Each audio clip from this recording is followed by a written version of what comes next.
Yeah. Piko, kde jsi byl, proč trvalo ti tak dlouho? Nahrát nový věci, ty pomatenej moulo. Pardon, je to moje vina. Někdy prostě chvilku trvá, než ti přijde slina. Dám si latte, prosím, myslím kafe, prosím. A rychle než usnu a všechno prospím. Trochu se tu totiž nudím, je to pořád to samý. Furt dokola a dokola ti staří známí.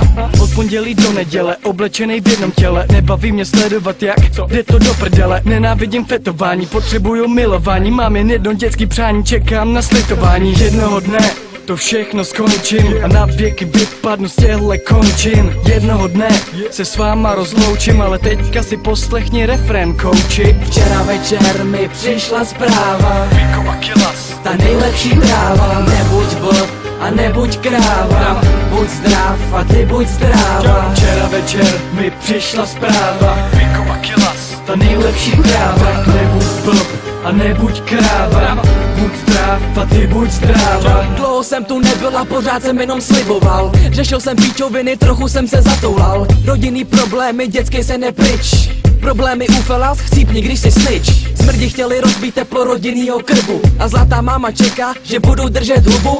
Vodek živa jsem chtěl mluvit, prostě musím. Radši bych se zabil, než abych to všechno v sobě dusil. Mami, miluju tě, ale proč mi tohle děláš? Nerozbíjej moje srdce, nikoho tu nemám.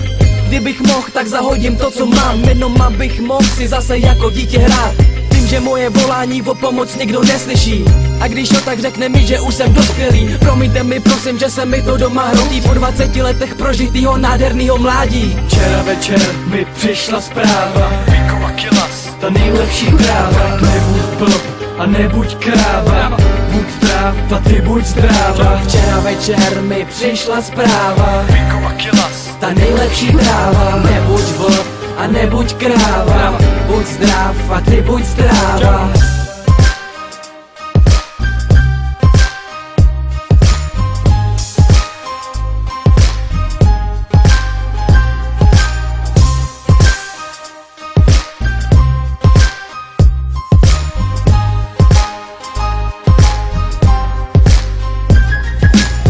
Večer mi přišla zpráva, Piko a Kilas, ta nejlepší tráva. Nebuď blb a nebuď kráva, buď zdrav a ty buď zdráva. Včera večer mi přišla zpráva, Piko a Kilas, ta nejlepší tráva. nebuď blb a nebuď kráva, buď zdrav a ty buď zdráva.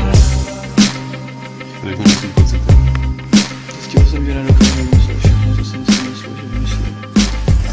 Já když se zasměl, tak ti bolí u srdce, to není dobrý.